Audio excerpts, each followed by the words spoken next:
Immigration and government funding are top concerns as the GOP shapes its agenda for 2018. Heather, what are you expecting to come out of this retreat? What are you looking at in terms of the midterms? Well, I think that Trump's visit there is going to be similar to Trump's visit to Davos. It's a selling exercise, right? And a lot of this is the psychology. He's on a roll. They've passed the tax reform. You saw the popularity of his State of the Union message. He's reshaping how the GOP thinks about what its agenda is. I think that you're going to see some things that are sort of unexpected. For example, the paid leave proposal, which is not normally something that the GOP would be initiating. They have a very interesting, innovative idea of a way to do it, where instead of having a big new entitlement, which is the way it's always been talked about before, you will take Social Security and allow people to access their own Social Security benefits earlier, which is good for the federal government because it diminishes their out-year payments, but it really makes very little material difference. Actually, it's hugely beneficial to individuals. So you've got little things like that, but you've also got, obviously, the big things like immigration, and which he's going to get done. He's put the Democrats in an awful box on this one, and the hypocrisy of their claiming that they care about the Dreamers. He's got 3 times more people, and now all of a sudden they're not following through.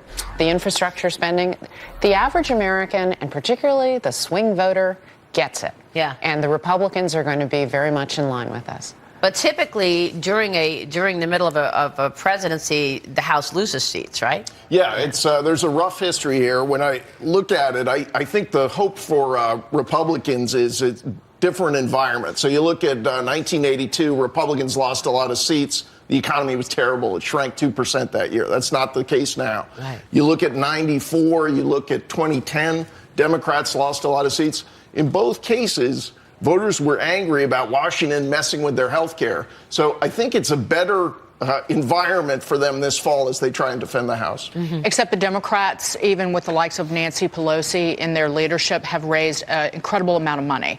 Grassroots level, you have Beto O'Rourke outraising Ted Cruz in the most recent 3 months down in Texas.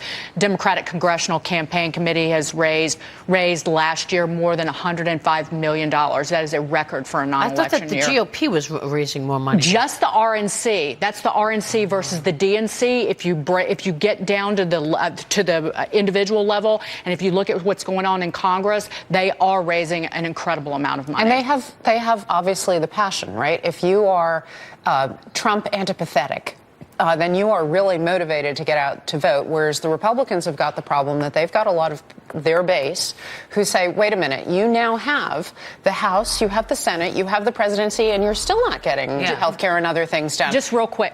President Trump has not tweeted since before the State of the Union. He has not tweeted once until when he was saying, watch the State of the Union. So he's been silent, so he's letting that speech speak. Yeah, well, that's good. That's probably what he should do. Exactly. Instead of getting in the way of it, right? We'll take a break.